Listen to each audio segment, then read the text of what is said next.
Welcome back. Today we will discuss a very common topic among whiskey enthusiasts and others, namely how certain bottles increase in value over time. Special guest, even though we are technically at his home, for this first podcast is Thomas Hunspieckler. If you don't know him yet, Tom is the son and successor of the legendary Rudi Hunspieckler, keeper of the Quaich, founder of the Claymore Whiskey Club in Innsbruck, and local whiskey legend. Before we begin, however, we must point out that our discussion is purely for educational and cultural purposes and is based on our personal experience. It is in no way a financial advice. So, with that said, let's begin.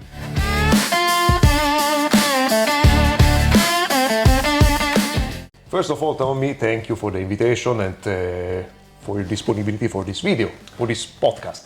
Thank you very much. Thank you for having me. Thank you to you, and I think we should start with a good glass. Of course. Sláinte. Sláinte. Tommy, when did you hear the first time about whiskey as a collectible? Okay, that's a pretty interesting question because first of all, I just had the thought that it might be a collectible because like many years ago, when my father just bought a few bottles, and he said like, he just saw like a bottle he bought like 5 years ago, and he was like shocked like how the price increased over this time, and I was like, okay, so maybe there is something to it, but never thought about it. And then like during the COVID crisis, there was like a real hype due to whiskey as an investment. First, because like a few years before, the Chinese market was entered, and so like many people who are interested in whiskey just bought or just found out that whiskey is such a good drink, and they mainly want to have them for their own. And the problem was like, because whiskey takes so much time to age in casks, they didn't, the Scottish people or the producers didn't expect like this huge demand on the market at the time when it was produced. But now like over 1 billion Chinese people found out, okay, whiskey is a cool drink. So that's, I think, one of the first reasons why whiskey became such a thing. And also like it's a certain myth to whiskey. It's elegant, its history dates back like to the 19th century. So it has a huge history, and there's so much in this bottle. And to coming back to your question, like I think first I really experienced like a few years ago, we were invited in the Netherlands. There is like a investment company which is focused like just for making investments in whiskey and sell them, and they have increases of the portfolio of their customers. I think in 10 years it was like over 500% per year, and after the corona evened out, they had like still increases in 15 to 20% per annum. So it's like crazy margin they create on this product, and that was like the first thing I found out. Oh, okay, that might be something as an investment. Yes.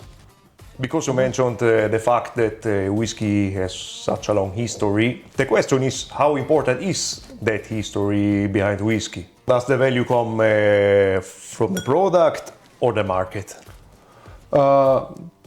That's another tough one because yes, history has a long history, but I think we have to separate it, the history of whiskey itself, and also there are some very big brands where especially they have huge price increase and their personal history.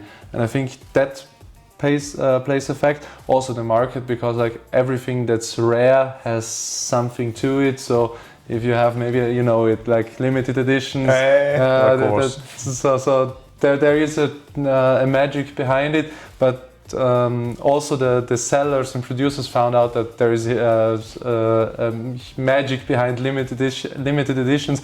That's why they have like now limited editions and this limited edition consists out of 20,000 bottles, so it's not that limited anymore. Yeah. So, Every year the same yeah. situation. Yeah. So they found also out, and they found out some tricks and how they sell it. But I would say like first the history of whiskey, because it has such a huge history, even a bit longer, because like it was only legal in the 19th century. Of course, but that's definitely a question, definitely a topic for another video, exactly. because it's very deep. But as you see, then it has a huge history due to the military. Also, like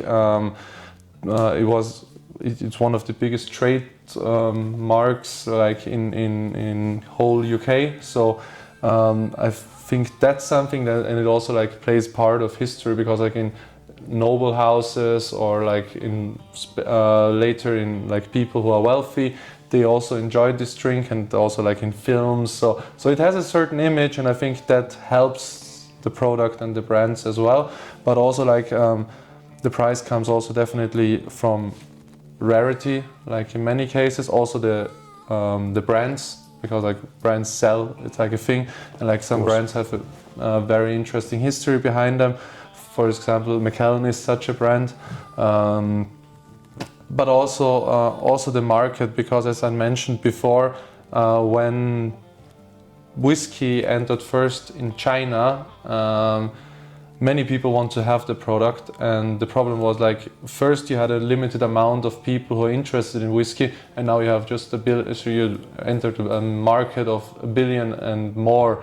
And now you have the thing also with India, that they're also interested in whiskey, and they also make some good stuff too as well. I can confirm it, and they are the largest consumer of whiskey in the world, the Indians. Yeah, that's why they are like even a bigger amount of popularity now than Chinese are. Yeah. So it's like, so that's a huge fact, and because producers and distilleries have to estimate their forecasts many years in advance, because like if you have a look, like a whiskey has like in the investment area, it starts like at 16, 18 years, maybe around that, and goes up to 30 years. Yeah. So there aren't that many products on the market. So I think it's a mixture between everything, and the fact that it's pretty good stuff as well. Of course.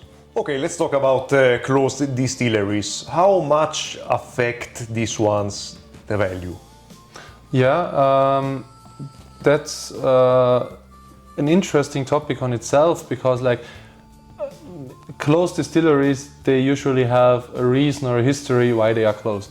So for some, for example, Port Ellen, they produced whiskey that the people on the market didn't enjoy very much, so that was the main reason why they closed down, because this whiskey doesn't have any popularity and wasn't such common. So they had like problems with sale, but it got interested when there is no more. So rarity especially plays sometimes effect, but what Port Ellen knows very good is like how to produce malt. So they are still producing malt for other distilleries, but to make whiskies out of their own malt wasn't like their strong suit. So there was like examples where they closed the distilleries, but they're still not interested like in the products. And sometimes, especially Port Ellen was an example for that as well. In the beginning, nobody cared at all of the remaining bottles, and just after a few years, when whiskey got this hype, like they thought, okay, Port Ellen, there is no much more on the market, so that could be some interesting stuff too. Yeah. And I think that was one reason, yes. Because you said rarity is an issue, what role do auctions play? Yeah, auctions, like they have the mechanics on the market that they get the most realistic prices, because like in an auction everybody bids to a price, and like they try to achieve the highest value for a product. So therefore, economically speaking, auctions have like this function to get like the best price for a certain product, and it's possible that many people can have a look on one specific bottle product, like so the market is also even bigger, because like for example, if you have a auction in Sotheby's, like it's one of the big auction houses, if there is a very old whiskey, so people who are usually interested in this range and this type of product,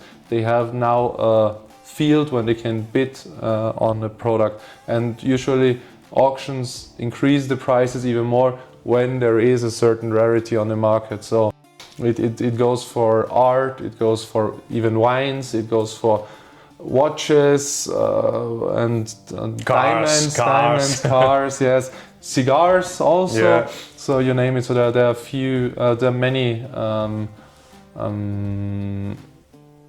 goods that can play the main performer in an auction. Yes. And that is exactly why history plays a fundamental role behind giving a value to something. Yeah, as you said, like also for cars. I mean, that brand is also like it also was part of a James Bond movie. So or the Macallan also, like Aston Martin. The collaboration with Aston Martin, exactly. So you have like also cooperations with like brands in different fields, but like on the same type of customers, you know. So there is something to it. Yeah. Which bottles have become emblematic over time, and why this in particular? Okay, first I think we have to differentiate through time steps or time marks, because on the beginning, for example, Macallan is a very, very common investing bottle, and at first they didn't care about huge marketing or presenting the bottle. It just like the product has to stand out for their own. And so just they did it. So it was very simple, just a bottle, and that's it. But throughout the years, because like people found out people care about brands and the image and so on, so they want to create a bit more behind. So they created fancy packages and even more. And now I think we are on a certain point where not only the whiskey itself plays a role, for some distilleries it does, for others don't. So they want to have more to it, so they want to add like bottles from a famous designer, so like Japanese whiskey did, or I think there was a Royal Salute, which had like a huge bottlings and stuff with it. And for others, Glenturret is one of the oldest still operating distilleries in Scotland, and they brought out like I think a 28-year-old whiskey with a special glass made from Lalique, and especially the knob on top is very special, but it's like I think nearly 100,000 euros, and it's like okay, so that's a bit crazy because it's like just 26-year-old, but there is such a huge gap between. So I think there mainly the price comes from its rarity and this add-on, because you have like a famous artist that created it or a famous manufacturer, etc. But now the role of rarity plays more an issue than the product itself, because first it was like the product, and because it got rare, or it was because it was very old, but now they create or try to that it's like the rarity is like perceived, is like the distilleries try to only make a few, so they have rarity in the beginning so they can reach for higher prices. So that's like a big question, if they still have these increases over time, or just the manufacturers knew that it becomes valuable because of rarity and they don't make huge increases anymore. So that's I think a bit a gamble what you believe, and where if you want to invest it in such, or maybe how familiar you are with the brand or the distillery. So it's very complicated, because if you buy regular bottles, it takes very long time to have these increases anymore, because they know people are interested, and so now these new potentials aren't there anymore. So I think the new potentials are more for distilleries. Maybe they close down, they have rarity again, or what other thing? First fill of new distilleries.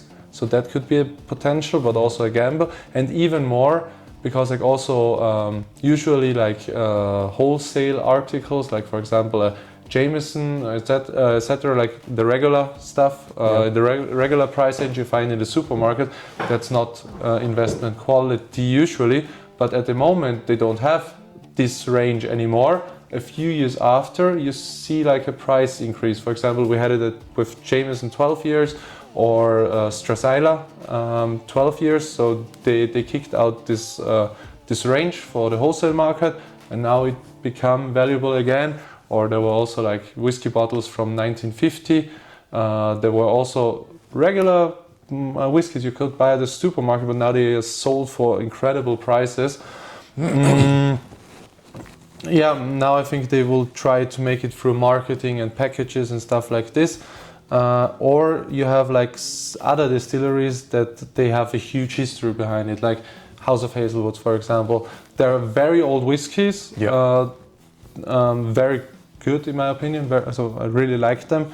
But it's like new on the market. But for example, that could be maybe an investment, I don't know, like you have to research what you believe, because like for me there's a huge history behind it. The family which has this... Exactly, this is one of the most influential families in the whole whiskey industry in Scotland. So only with this factor, only that factor plays an important role to increase the value, in my opinion. Exactly, and they don't have to do it because of financial reasons, because they are so influential and they have exactly. They just do it for prestige and because they can. And that could be very interesting, and I think like value for money, even though they are very high priced, we don't have to argue about it. Of course. Money for value is still good, because I think the youngest is like 34, 33, 33, I think, something around that. So even if you compare, you buy a 30-year-old Macallan, Laphroaig, Bowmore, you're way beyond that. Yeah. So kind of still good money for value, and they now have the first range, and they is getting sold out. Their own, so for some products they aren't anymore on their home pages, so they are somewhere out in the market for sure. But that could be maybe a potential. Or they also have a special release with a whiskey that every 10 years the next one comes out, and that's for 5 years. So that's maybe very interesting. And also fun fact, like countries does also play a role, because like when we talk about investment whiskey, we mainly talk about Scotland. Ireland is good, but doesn't really play a role in this. But interestingly, Japanese whiskey, they also have like kind of an investment attribute to it. And very funnily, or mainly very funny, is that also empty bottles have a real huge market. Yeah, I heard about, but that's a topic for another episode, maybe. What also plays a fundamental role is how you perceive it. Whiskey, in my opinion, is a piece of history and a piece of art. So if you create something like a limited bottle or a limited case, it doesn't matter. It's a fusion of different kinds of art. So it is good that the price increases for a piece of art. Mm-hmm. Yeah, we're like in the same market, because it is a piece of art. I totally agree with you. And the interesting thing is, like, everybody in the world makes whiskey more or less the same way. But why, for some regions or from some distilleries, taste better or different than others? So it is art, because the usually, for example, if you're talking about single malt, the main ingredients are all the same. Exactly. And it's only about casks. It's like which casks, like also if you use peat, not peated, how long it stays in a cask. They're like that's nothing you can make by design, like just a robot. You just can't do it because the people are behind it. They have to smell, they have to taste, they have to see how the whiskey develops. Because Exactly. like, a cask is a natural product. So if you put whiskey into it, it can maybe leak. It has more oxygen or not. Then the problem with investment in casks, you really have, for example, really have to big knowledge. And the problem is like, what happens if the cask gets destroyed, lost, it leaks?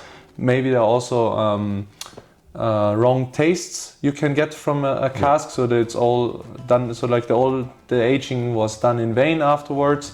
And also you have angel share. You shouldn't forget that, because after years, like 4% average of a cask just evaporates. Exactly. I heard about, I don't know if it's a legend or not.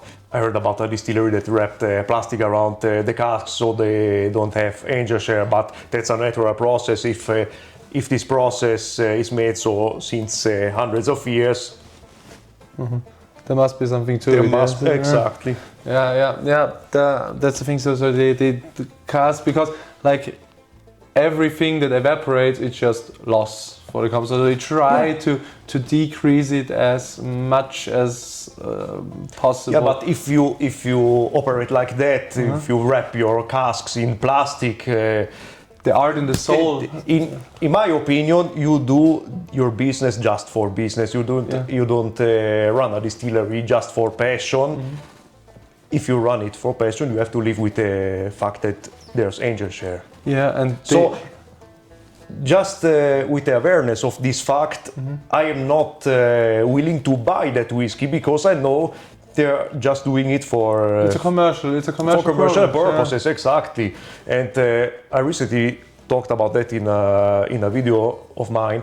If you know the history about a whiskey, how it's made, about a distillery, you feel more connected. Yeah, and that, as you say, that's the magic behind it, because like you have a distillery, you have people with heart, and like if you do it just for commercial, like the soul gets lost. It's just an industrial product, and we have to say, like, even though in Scotland it's an industry, we don't have to, and it is an industrial product, there is still like, it's still very romantic, like, because you have these old warehouses, you also put them in the warehouses, or they have bigger warehouses where they have many casks, but like the things, they still the same. They have like in these old houses, some of them are half broken down, so it's like it's just a thing you only see there. Like I think in other parts of the world, it will be like very shiny, very clean, very new, very modern. In Scotland, it's just, if it works, it works. It's just, they don't think about it. They have like this old mash tanks made out of wood that's 100 years old. So and that's why millions of people every year go to visit their distilleries. There's a truly deep connection between not just the product, but behind everything behind the whiskey, and that's fascinating. No, and as you say, like, I think that also creates like the kind of art, because of this rarity, because like I think it's so beautiful because it will vanish one day. So it won't be there anymore. At one day it won't be there, and I think that's also a bit of the beauty behind it. So it's a fascinating product, and it's truly Scotland's gift to the world. Yeah. So besides angel share, are there other risks with storage? Yes. For example, I mean, the good thing about whiskey, it doesn't consume that much space. So, and it looks good, so you can put it at your house, and in many countries it's also included in the household insurance if the bottle breaks. Oh, that's interesting. You have to check your insurance company first. It's not. But because if it exceeds a certain value, that might be an issue. But storage, yes. The good thing about it is it's robust compared to wine. Because wine you have to think about have to care about many things. Whiskey, it's comparatively totally easy, just not too hot because of the evaporation, because it's still natural cork and something, so it can still evaporate. It does then dark, it's better because also for the label, because sun can have an influence on the label, but not really on the product. So that's not, and maybe a bit cold, but not too cold, because like if you have low volume whiskeys that aren't chill filtrated, so they can be cloudy if you store them too cold, but it's have to be below zero. Other thing, if you have like very high valuable bottles, so duty-free warehouse can be an issue. So you have you pay a certain percentage every year, and the good thing is you save the tax. First, you don't have to pay tax, and it is covered with insurance. The good thing is, in many countries, if you buy it as a private person, so you can sell it for tax-free after 1 year and 1 day, but it still have to check where your local destination and your tax destination is. So that's kind of interesting. But to close it up, like I think the good thing about like whiskey as an investment, if you really want to invest in whiskey, I think it's like something you have to view over a longer period of time, because like in long terms, yes, because like you have to think about, if I want to invest in whiskies, you have to think, okay, do I have a special familiarity with a brand? Do I believe in a certain brand? Usually rare things. Also usually more expensive things have historically like a better performance than cheap or basic products. But if the basic product got kicked out of the market, then it can be interested again. So and you can cover up very much with knowledge, because the problem with whiskey as an investment is the market is not so transparent. You have to view it over long-term perspective. There are very, very specific factors like distilleries, brands, also cask management can for some ranges play an issue. So it's hard to say, because like people want to have easy and fast money, but I think it can be interesting investing in whiskey, especially it's a good journey through investing in whiskey, because you have to try your products for some, so to have an idea about the distillery. So you should and you have to try it, because to see like how the product is. So I think that's like the good part about it. Or what would you say? Yeah, it's a good journey. It happened really often that even when I got the awareness that it was a limited edition, nevertheless I opened the bottle because I wanted to taste, and just to find out that it tasted like, let's say, not so good to be. That's the thing, because that's the problem. Like investing in whiskey is also so much about brand and the story of the brand, and they also create this fancy packaging, and like the romantic about the product sometimes get lost. They just also want to squeeze out some money. That's another story.